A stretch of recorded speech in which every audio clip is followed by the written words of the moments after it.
my name is Gabby and welcome back to my channel, or if you're new here then welcome to my channel, and in today's video we are going to be ranking all of the manga series that I read in 2025 from my least favorite to my favorite manga series of 2025. So I will have the content warnings I can find linked down below in the description along with links to some resources, and let's go ahead and get into it. Starting off with volumes 1 and 2 of Fushigi Yugi, and this follows our main character who is 15 and is studying really hard for her high school entrance exams, as her mother has put a lot of pressure on her to attend an elite school, and one day she and her best friend open the pages of an ancient Chinese book and find themselves transported into the universe of the four gods. And our main character finds herself escaping into this world in order to run from her schoolwork and her family problems, but she finds herself in more danger and more romance than she anticipated. Okay, so I read this for a video back in the spring where I read 3 random manga series, and fun, unfortunate fact, we are starting this video with all 3 of them. And this is an older one, it can definitely read like it, and you can see how it has influenced like a lot of series that have come after it. And I did like our main character. There was some good group chemistry and like fun moments, but there was also a lot of insta love and things weren't always handled all that well. There were some uncomfortable moments. So yeah, it's pretty to look at, but I'm not going to be reading any more of it. Next up we have chapters 1 through 10 of Yokai Watch. Yokai Watch follows our main character Nate, who is an ordinary boy, couldn't be more ordinary, until he encounters and befriends a yokai who gives him a watch, and from there he sets out to befriend more yokai. Yeah, I thought this was fine. Again, I read 10 chapters for that video. It was very episodic, and the amount that I enjoyed this series really just depended on what they were doing and what chapter it was. It had some fun comedy, it was cute, but again, I just don't really see myself reading any more of it. Then we have chapters 1 through 10 of Ninja vs. Gokudo. And this follows one of our main characters who is a ninja who cannot smile or laugh due to childhood trauma. And one day he runs into our other main character who is an elite in a successful company. But this man has a secret. He is a Gokudo and the head of his own kumi. And although these two get along, their friendship has developed at a time where the tension and conflict between the ninja and the Gokudo is only growing hotter, and many fights to the death ensue. I had to stop myself from putting the series last in this video because it was technically my favorite of the 3 when I did that video, but then the anime came out and I dropped the anime like the episode after where I left off in the manga. And that episode made me somewhat regret ever praising this series. It's like comedically violent and it's kind of camp in everything it does, but it's also serious and it's trying to have some heart. It's really just not subtle about anything it does. It really feels all over the place tone-wise to me, and I just never fully understood what they were going for, which did make for a fun 10 chapters here. And I did have fun with the anime, but I can't say that it was good, but it was wild. Next up we have chapter 1 of the Kagari monster family, and this follows our main character who is unemployed and desperate to find a new job, which is when she comes across a housekeeping job in a mansion in the middle of nowhere. But she ends up surprised to find out that this mansion is where the Kagari family runs a counseling office for monsters who disguise themselves as humans. Okay, so I literally just read 1 chapter of this, that's why it's down this low. It was a very promising chapter. I do plan to read more of it, I just kind of forgot to, but I thought the first chapter was cute and fun, and now that this series is further along, I am looking forward to getting back to them. Next up we have volumes 1 through 3, which is the entirety of Penguin and House. And this follows Pen the penguin, who is not just an ordinary penguin, he loves to dote on his owner by doing things, like folding laundry and making pancakes, but his owner is a lazy university student who barely notices all of his hard work. This series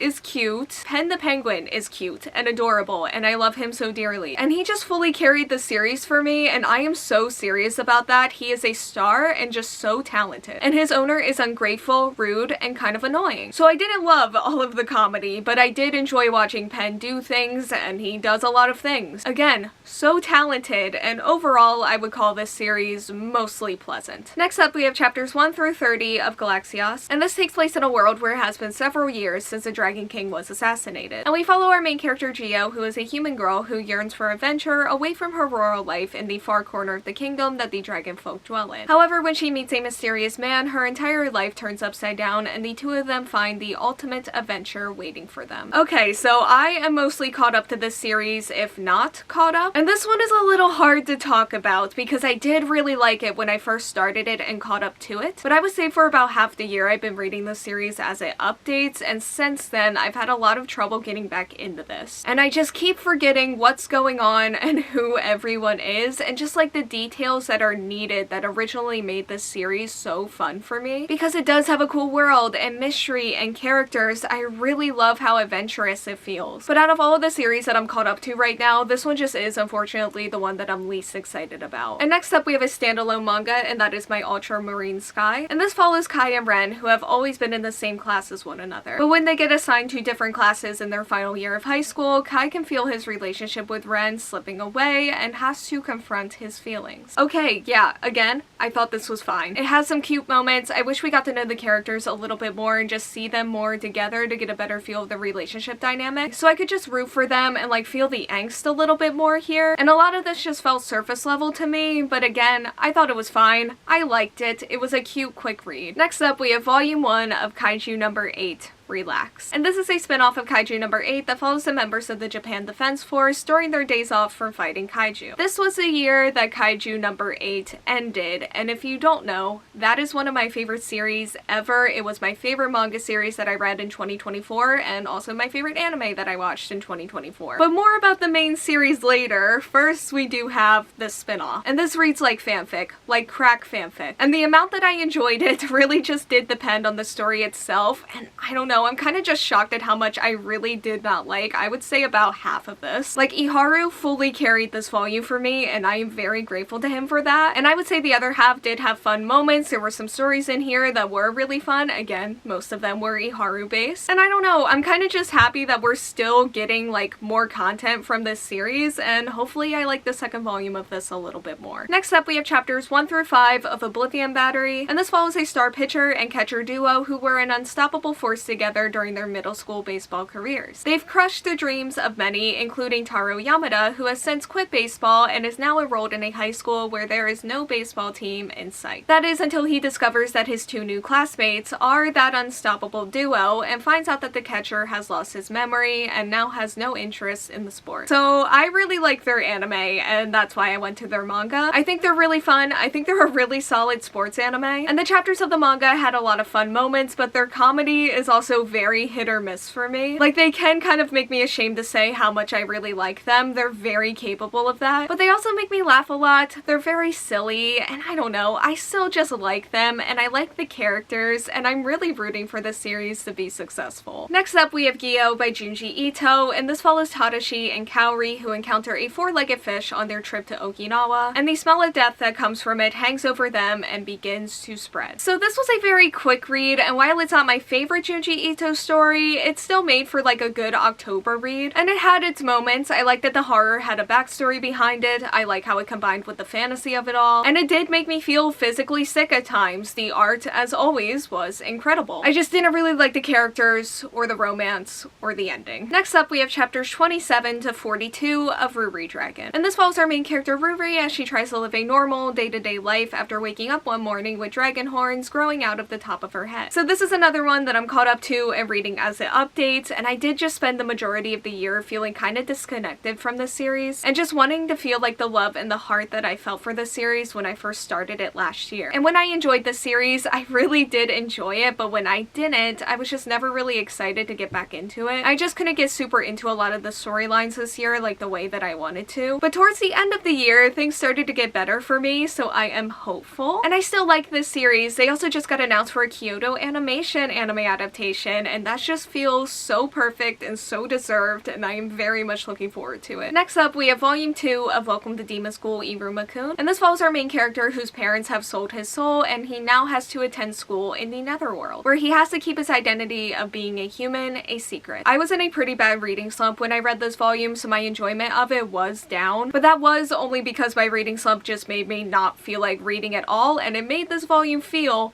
extremely long. But I can still acknowledge that it had some really cute moments, the storylines were solid, and so was the comedy. And I also really loved the characters, but these were things that I already knew about this series because I watched the anime long before I ever picked up the manga. So while I do think I could have enjoyed this volume more, I know that at the end of the day, me and this series, we're gonna be fine because again, I love the anime and this was more than solid, and I'm sure we'll have more fun together in the future when I'm not in a reading slump. Next up, we have chapters 63 to 100 206 of Kagurabachi. And this follows our main character Chihiro, who is the son of a renowned swordsmith, when he sets out with the last of his father's magical swords on a quest for revenge against a villainous group. And I unfortunately do feel kind of similarly about this series as I do Ruri Dragon, where I've just kind of felt disconnected from them this year, and I just kind of forget where I'm at in this series every time I go to read them. But that is technically more of a later in the year development for me in this series, because there were quite a few moments in 2025 where I was super excited and fully invested in this series. And I do think they are a really good series, and I'm excited that they're probably going to be really successful. I just think I need a reread or maybe like a new storyline. Next up, we have volumes 1 through 6, which is the entirety of having an idol-loving boyfriend is the best. And this follows Akari Tachibana and her co-worker Anda, who are both hardcore idol fans and have formed a close friendship over their shared interests and activities. However, one day Anda randomly confesses his feelings to Akari, and while surprised, she likes the idea of dating somebody who shares her interests but is unsure of how to navigate this new version of their relationship. This was cute and fun. I really liked it. I liked their dynamic and how they enjoyed their activities together and just supported one another. It was really sweet. It's a really simple series. I wouldn't say anything about it like super blew me away, but I just really liked it for what it was. Next up, we have volumes 1 and 2 of Spy Family, and this is an action comedy manga that follows a spy who has to create a fake family for his mission. And this family ends up including an assassin and a telepath, and they're all keeping their real occupations or power from each other. And this felt like a nice little recap before the new season of the anime aired in the fall, and I really loved the chapters that I read here, even though at the time I was reading them, it was like the third time that I was experiencing these storylines. Since I've watched the first season of the anime twice, they were still really fun. Some of my favorite moments in the whole series are in those beginning chapters. I will say that I've never really gotten into like the more serious storylines or really just like the setting as a whole with this series. It tends to just enter my brain and then immediately exit to focus on the comedy and the found family, and I adore both of those things very much about this series. Next up, we have volumes 23 and 24 of Haikyuu, and this follows our main character who wants to be the best volleyball player ever despite his shorter height. I read these in the same reading vlog as Spy Family, and this is one of my favorite series of all time, and I've been really taking my time with the manga, mostly because I'm scared to finish it. Like, I don't want to be without them, and this is a series that I've always found a lot of comfort in, and these two volumes gave me that feeling. Even though I think I liked volume 24 more than 23, it was still nice to get lost in both of them, and yeah, I love this series a lot. Next up are volumes 1 through 4 of Lycoris Recoil, and this takes place in Japan, which is a nation that the government very much wants its citizens to believe is free of vicious crime and terror. And to accomplish that, they use a secret task force of schoolgirls who are agents known as Lycoris. And Lycoris Recoil follows two of these girls, Chisato and Takina. I am caught up to this series now, and I forgot how much I really love them. The manga is basically one-to-one with the anime, so it's been like a rewatch but in manga format. And I love these two girls. They have so much chemistry with one another, and a lot of the comedy is really fun. And the action scenes were also really fun. They look just as good in the manga as they do in the anime. Like, the manga has like a good, clean art style. And yeah, I've been having fun with this so far, and I'm excited for the next volumes. Next up, we have chapters 179 to 224 of Blue Box. And this follows our main character, who is a badminton player who falls for a girl in the basketball team who inspires him to try to get to nationals. I've been reading this series for years now. It's one of the first series that I read when I was getting in the manga, so I love this series a lot, and the only reason why they're not higher on this list is because they did something towards the end of the year that really just annoyed and frustrated me,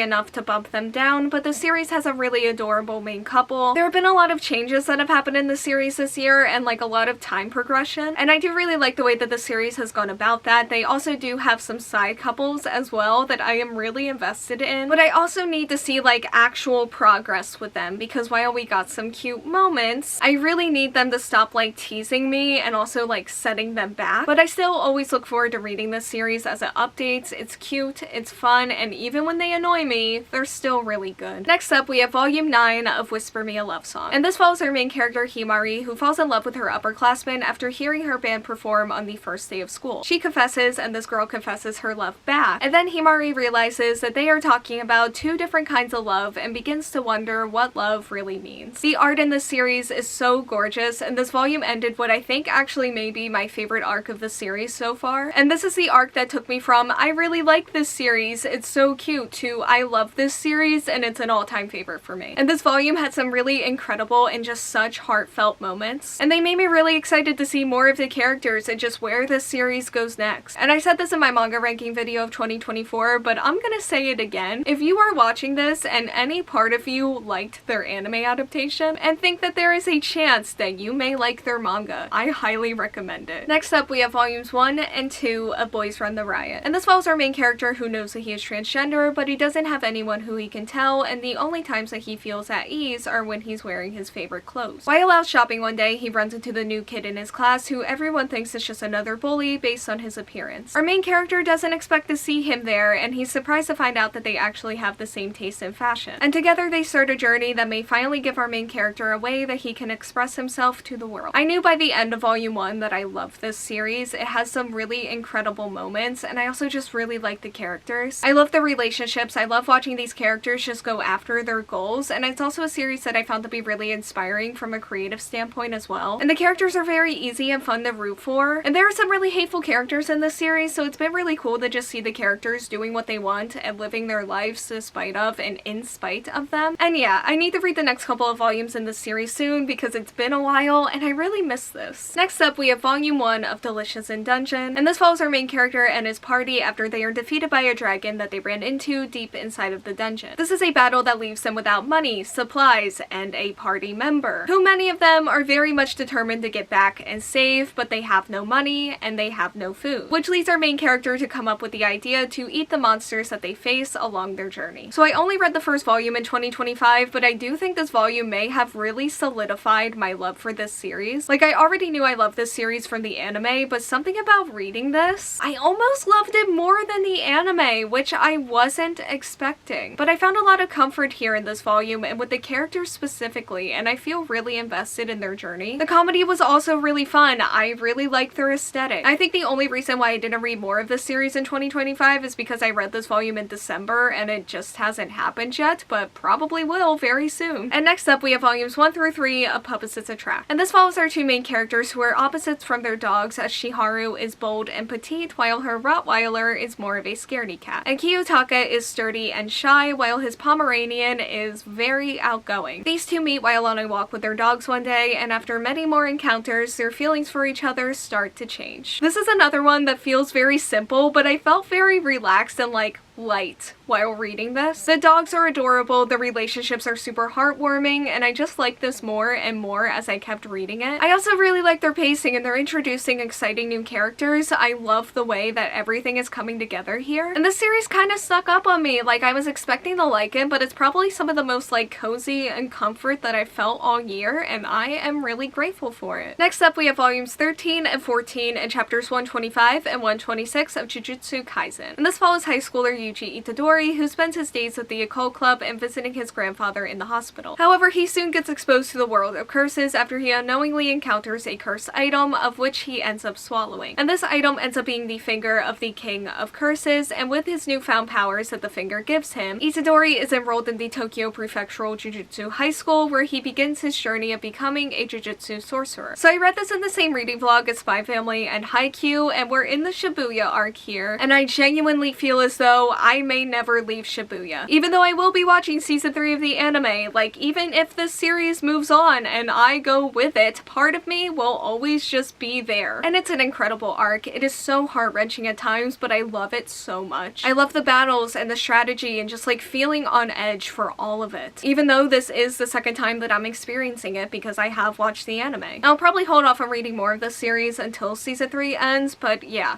this was incredible. Next up, we have volumes 15 through 18 and chapter 76 of Kimi ni Todoke, From Me to You. And this follows our main character Sawako, who has always had trouble fitting in due to her horror movie-like appearance. However, everything begins to change when she befriends the most popular boy in their class. This is a series that I found a lot of comfort in 2025. It is so relaxing, and I love the characters and the romance. Like, it's such a sweet series with some fun moments, and the cast has some really good chemistry with one another. And the angst always tries to destroy me every single time. Like, they really have my heart. And this is one of my favorite series to read in the spring and summer. I'll probably finish it in 2026 around that time, but I got so invested in these volumes that I thought it was going to happen in 2025, even though I started reading it in the late summer. And then fall and winter came, and it just feels wrong for some reason. And it shouldn't feel wrong, but I just really feel like I need sun and warmth. Next up, we have volumes 4 through 6 of Komi Can't Communicate, and this follows our main character Komi, who has extreme social anxiety and wants to make 100 friends. And this also follows her wallflower classmate, who makes it his mission to help her accomplish that. This is one of my favorite anime series of all time. They really mean a lot to me, and I love getting to re-experience some of my favorite moments with them in the manga. They're a lot of fun. I really love the characters a lot. Again, there's a lot of heart here, and those are the moments that really just connect me to this series, and I do find a lot of relatability here. And there were moments that weren't always funny, like they're not perfect. There's one character in particular I would just like for them to stop, and I don't like when they do fan service at all, but what was good in here was genuinely amazing, and I couldn't have completed my 2025 reading goal without them. Next up, we have chapters 119.1 to chapter 129 of Kaiju number 8. And Kaiju number 8 follows our main character Kafka Hibino, who wants to chase his dream of defeating Kaiju by the side of his childhood best friend. This was a dream that he has previously given up on, but when the time comes for him to try again, he ends up gaining the power to turn into a kaiju. Again, this was my favorite manga series of 2024 and my favorite anime of 2024, and it's just an all-time favorite for me, and now they're complete. And I had a good time with the final chapters this year. Was the final chapter everything that I could have ever wanted from it? Not really, but these things rarely are, and I am more than content with what we got. I do think that they could have continued past where they left off, but they've always been a series that's just stuck right onto the storyline that they've wanted to tell without straying from it, so ending here does make sense. And yeah, I love these characters a lot, and I really enjoyed watching and reading them in the final moments of this series. The battle was great, and I am actually kind of curious what it would be like to read those chapters back to back instead of 1 or 2 chapters every month. But the series has some of the best and cleanest action scenes that I have ever had the pleasure of reading, and I'm really going to miss them for sure. But also, they're still around, and I feel like this feeling isn't really going to set in until after the anime ends. Next up, we have chapters 1 through 64 of Ichi the Witch. And this is a newer Shonen Jump series that takes place in a world where only women can be witches until one day an unsuspecting boy acquires their power. I read and caught up to this series in 2025, and although it's not my biggest surprise of the year, it may take second place in that sense. I didn't think I was going to like this series, but it is so much fun, and it feels so refreshing. Every time I think they're going to go in a basic shonen direction, they just do something silly and chaotic instead, and it genuinely makes me so happy. The comedy here is so good, and it's a mix of silly and darker comedy as well, and the art style is so beautiful. It gives me everything that I could ever want from a witch fantasy manga. Only second to Witch Hat Atelier, because that is just on another level entirely for me. But yeah, I love the characters. There's some found family here as well, and heartwarming moments. And I'm just so excited that this just even exists, honestly, and I really hope that they have a long, successful future ahead of them, because I really think they're capable of that, and I need that to happen. Next up is volume 11 of Skip and Loafer. And Skip and Loafer follows our main character, who is from a small country town, but is chasing her dreams in a Tokyo high school, where she finds out that the social norms of city high schoolers are much more out of her element than she originally thought. I had to resist putting this higher in this video because it's only one volume, but this is my favorite manga series of all time. It's also my favorite anime of all time, and this volume had me stressed. I was so invested in everything about it. I have 12 tabs of just moments that I really, really loved in this one single volume of manga, and they're just doing everything that they do so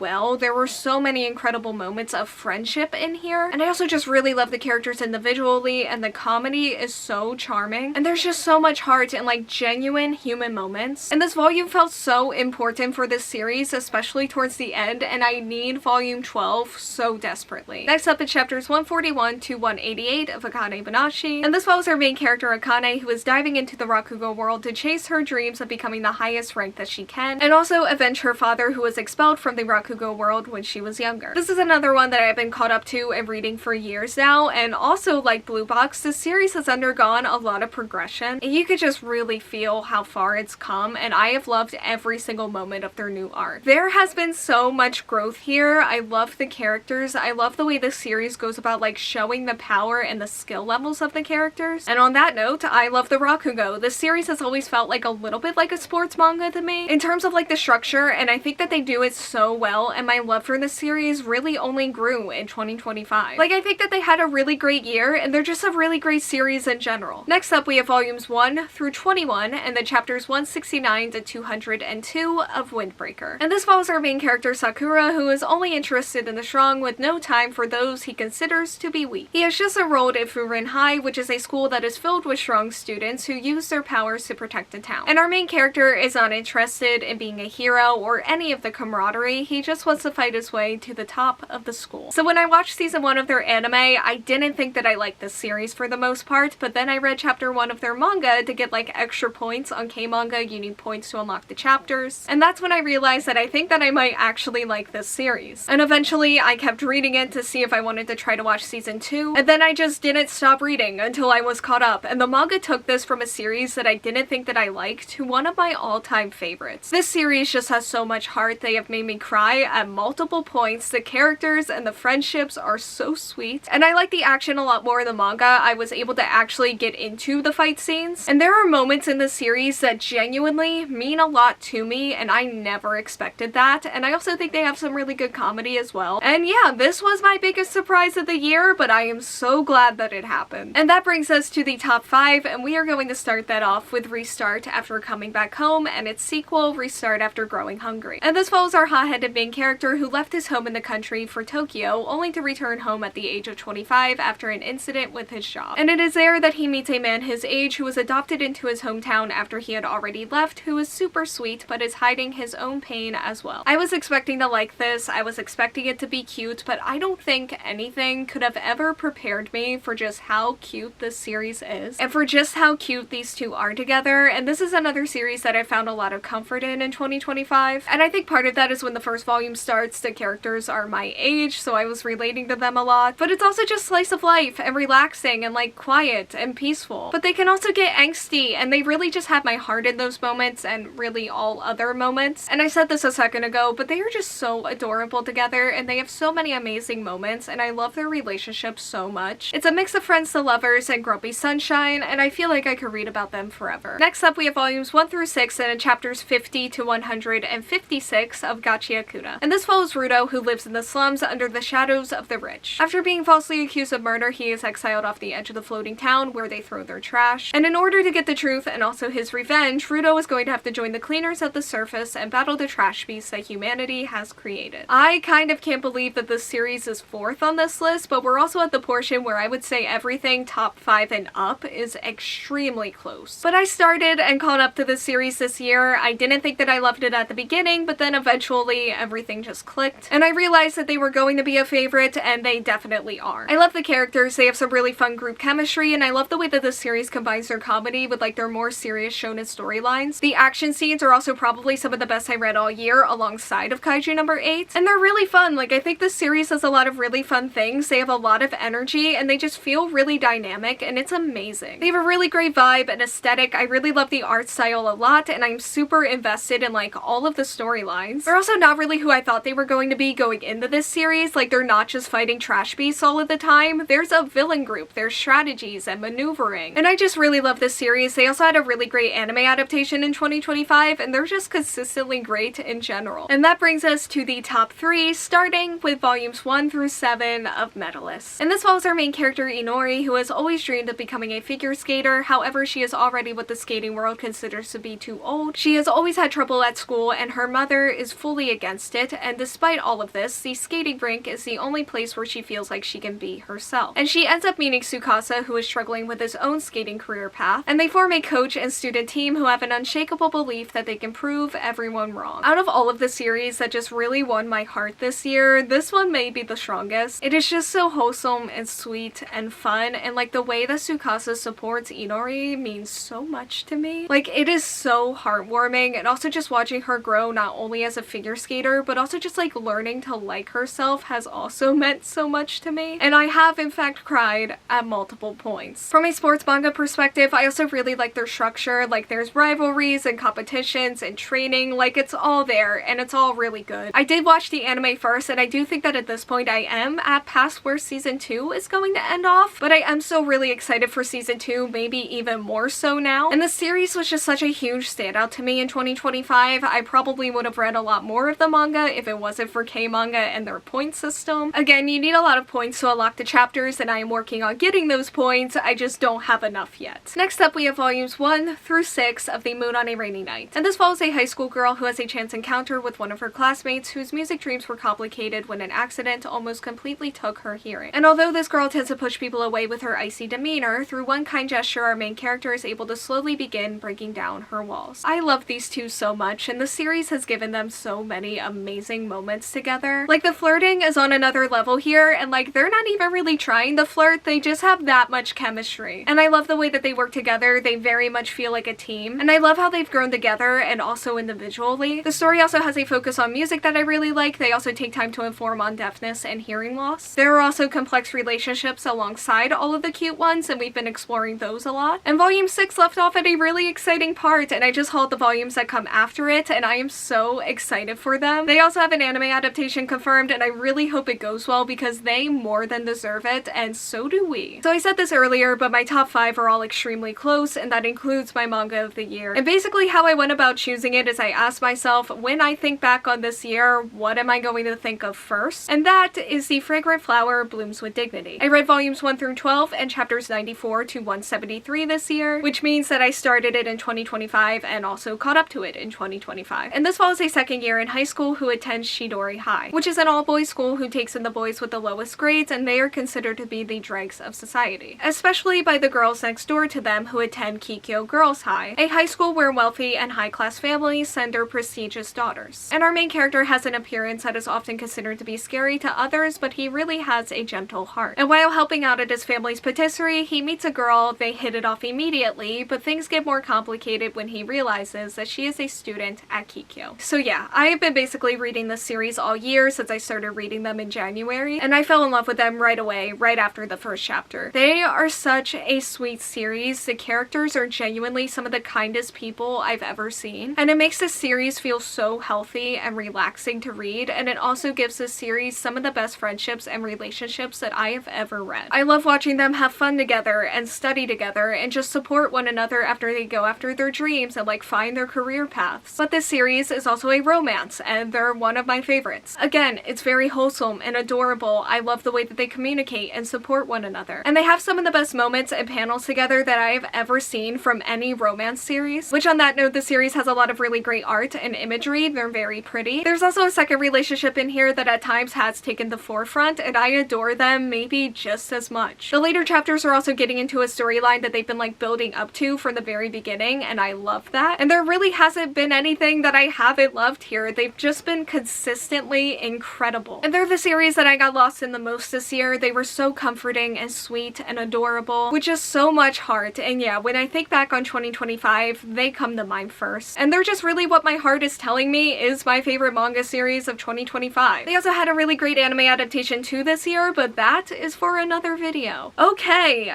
That was a lot, but that is all of them. Thank you all so much for watching. Like, comment, subscribe, hit the bell, and answer the question that'll be around here if you want to do that, and hopefully I will see you here next time. Bye.